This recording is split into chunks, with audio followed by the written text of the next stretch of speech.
The musician dedicated some time today to answer fans' burning questions through a Reddit AMA, and it was probably the most entertaining thing you'll read all week. No question was pushing it, and every answer was laced with his famous wit and humor that we've grown to love. Seriously, we could read a Joe Jonas AMA all day, every day. Given the fact that he delivered so many golden answers, it was quite the task to try and pluck out a few favorites to highlight, but we managed to fulfill the task, and we think what you're about to read is a fun bag of candid, funny, interesting and revealing tidbits. From his penis size to the Jonas Brothers breakup to losing his virginity to Ashley Greene, here are 8 of our favorite Joe Jonas responses. Watch. Joe Jonas teases DNCE's Risque new music video. The Jonas Brothers, Good Morning AmericaABC Astute. 1.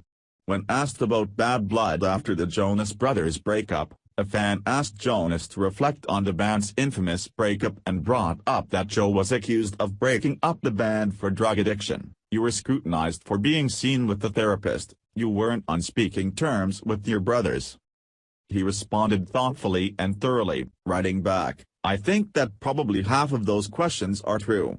I was seeing a therapist and I wasn't on speaking terms with my brothers. When it happened, we were focusing on going on another tour and we had plans to hit the road and do what we had been doing for a while. Nick brought it to the table that he wanted to focus on different things, like acting and doing music on his own. At first, it was really shocking to me because it was kind of all I had known was the Jonas Brothers, forever. So, I was pretty mad and confused because, I was like, I've been putting so much time and effort into this for so long and now I just have to stop and figure out what's next. Daniel Craig feigned fleeing at pictures. He admitted, and maybe I was a little envious of Nick because I knew that he already had kind of a leg up and had plans to work on music already and he was creating and producing. So, I was probably mad at him, too. I remember kind of losing it a little bit and I didn't speak to anybody. I closed myself off and we cancelled the tour and didn't really know what was going on. We were honestly trying to figure out if it was the right decision to call it off or do a final tour or a final goodbye, but I think, for all of us, we did it for 10 years and it was a lot of time doing one thing. On the questions about the drug addiction. That was all false. That probably would have made me look really cool, but unfortunately that wasn't real. 2. When asked who his man crush is, turns out a few leading men in Hollywood catch Joe's eye, but one takes the cake, kind of literally. I have a few. One being Daniel Craig. I have had multiple Daniel Craig birthday cakes in my life. One was a photo of him coming out of the water from Casino Royale and they made it into a cake.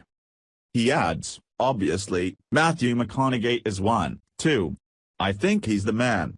So, between those two, there's a lot of man-crushing going on. Also, I'm pretty into this guy, Ken Bone, recently, TBH. He kind of takes top of the list for me. Depending on who he votes for. Come on Ken, we're believing in you. Don't let us down. Nick Jonas, shirtless, Instagram.